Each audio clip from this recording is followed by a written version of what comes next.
प्रिय प्रतियोगी बंधुओं, तुर्की हिस्ट्री के इस प्लेटफॉर्म पर आप लोगों का स्वागत है। आज तुर्की हिस्ट्री के इस प्लेटफॉर्म पर हम आपको इतिहास का एक टॉपिक बताएंगे और विस्तृत तथ्य इसके बारे में हम आपको आज बताने का प्रयास करेंगे। प्रिय प्रतियोगी बंधुओं, इतिहास विषय समझने का विषय है, रटने का विषय नहीं है। रटने के बाद ये स्वतः ही याद नहीं रहता, समझ लेने पर सारी चीज़ें याद हो जाती हैं। हम आपको इस टॉपिक पर पूरी जानकारी देंगे। इसके पहले हमारे इस तुर्की हिस्ट्री चैनल को अधिक से अधिक संख्या में सब्सक्राइब करें, लाइक करें तथा कमेंट लिखें। हम समय समय पर इतिहास विषय के टॉपिकों पर वीडियो बनाते हैं। आपको नोटिफिकेशन मिलता रहे इसलिए हमारे इस चैनल को सब्सक्राइब जरूर करें और स्किप न करें, वीडियो पूरा देखें। आज हम प्रतियोगी बंधुओं तुर्की हिस्ट्री के इस प्लेटफॉर्म पर निम्न पुरापाषाण काल के बारे में पूरा तथ्य बताएंगे। हम इसको कई टॉपिकों में बांट करके और आपको पढ़ाने का प्रयास कर रहे हैं। तो इसमें सबसे पहला जो बिंदु है, तथ्य है, वो मानव कैसा होता था। मानव निरक्षर होता था, उसको अक्षर का ज्ञान नहीं था, खनाब दोस्त था यानी घुमंतु था, कबीले में रहता था, नदी के किनारे व पहाड़ों के कंदराओं में मानव रहता था। मनुष्य खाद्य संग्राहक था और आखेटक था यानी शिकारी था और मांस को खाता था, यानी कि जंतुओं को खा करके अपनी भूख मिटाता था। अब दूसरा टॉपिक है प्रस्तर कैसा था यानी पत्थर। तो पत्थर क्वार्टराइज या स्फटिक था। अब फिर तीसरा जो टॉपिक है तकनीक। तकनीक कैसी थी? तो दो तकनीक, एक इंग्लैंड यानी यूके के तकनीक पर आधारित था और दूसरा लवालवाई फ्रांस के तकनीक पर आधारित था।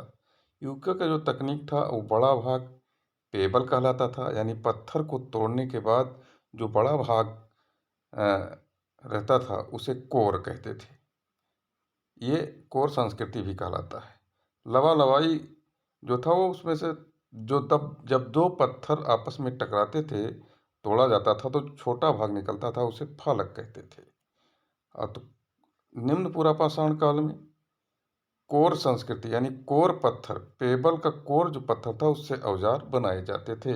दोनों प्रकार के औजार जम्मू कश्मीर के चौतरा नामक स्थान से मिला है, यानी कि ये दोनों प्रकार के औजार जम्मू कश्मीर के चौतरा नामक स्थान से पाए गए हैं। यानी दोनों तकनीक का, कलेक्ट्रॉनी और लवालवाई दोनों तकनीक का प्रस्तर वहाँ से मिला है। अब आपको हम बताते हैं दूसरे बिंदु पर। उपकरण संस्कृति कैसी थी? उपकरण संस्कृति, इसमें फ्रांस की अबेबेली जो अपरिष्कृत संस्कृति थी और फ्रांस की ही एशबेली यानी परिष्कृत संस्कृति थी। एक में अपरिष्कृत, दूसरे में परिष्कृति। इसे कोर संस्कृति भी कहते हैं, मद्रासी संस्कृति के नाम से भी जानते हैं, और फ्रांस की अबेबेली और एशबेली संस्कृति थी, लिए फ्रांसीसी संस्कृति भी कहते हैं। औजार कैसे थे? दूसरा तथ्य जो है उसके लिए हमने एक ट्रिक का काम किया है। CCCPH यानी सी से चॉपिंग, सी से चॉपर, सी से क्लेवर, सी से पेबल और यस से हैंड एक्स यानी कुल्हाड़ी। अब हम क्षेत्र विस्तार के बारे में बताएंगे। उसके लिए एक ट्रिक का हमने यहाँ पर उपयोग किया है। इस ट्रिक का जो प्रयोग है उसमें हमने ट्रिक बनाया है, आदम कद पहलवान का बेलन सोने का बना है। इसी में पूरा क्षेत्र निम्न पुरापाषाण काल का समाहित है।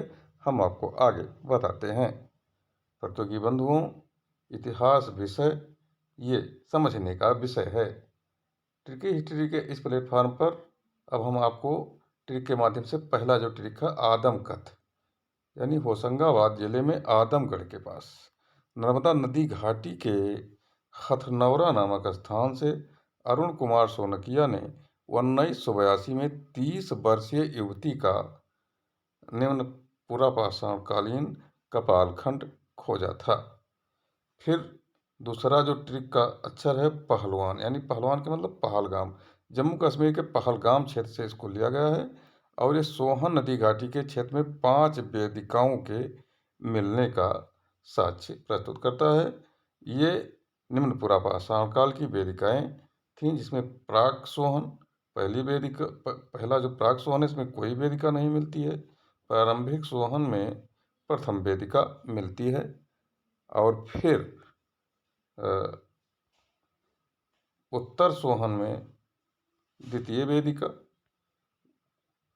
उत्तर सोहन और विकसित सोहन के बीच तृतीय वेदिका और विकसित सोहन में चतुर्थ वेदिका, नूतन सोहन में पंचम वेदिका मिली है। चौथा शब्द है बेलन। बेलन घाटी जो उत्तर प्रदेश का इलाहाबाद से मिर्जापुर का क्षेत्र है, यहाँ भी निम्न पुरापाषाण काल के उपकरण या औजार मिले हैं। उसके बाद में निम्न पुरापाषाण काल का एक अन्य शब्द है सोने का, यानी सोन नदी घाटी। ये मध्य प्रदेश का क्षेत्र पड़ता है और ये यहाँ का सिंघावल क्षेत्र निम्न पुरापाषाण काल का क्षेत्र है। यहाँ से औजार और उपकरण पाए गए। बना है से है डिडवाना, यानी राजस्थान का क्षेत्र है। गंभीरी नदी पर चित्तौड़गढ़, बिरांच नदी पर नागरी नामक इस इलाके में निम्न पुरापाषाण काल क्षेत्र के औजार और उपकरण पाए गए हैं। महाराष्ट्र की बात किया जाए तो नेवासा चिरकी बोरी, यहाँ 3 स्थान निम्न पुरापाषाण कालीन हैं, जिसमें सबसे प्राचीन तिथि की खोज बोरी से की गई है और सबसे प्राचीन तिथि यहीं से प्राप्त की जाती है। कर्नाटक का होसंगी बादलपुर, आंध्र प्रदेश का करीमपुर और गिद्धलूर क्षेत्र निम्न पुरापाषाण कालीन है। तमिलनाडु में पल्लावरम, जहाँ से हैंडेक्स रॉबर्ट घुसपुट ने खोजा, और अतिपक्कम से पूरा पाषाणकालीन हथियार, यहाँ से निम्न पुरापाषाणकालीन हथियार पाए गए हैं। मित्रों, ये जानकारी कैसी लगी हमको कमेंट के माध्यम से ज़रूर बताने का कष्ट करें। धन्यवाद सभी को। नमस्कार, सबको धन्यवाद।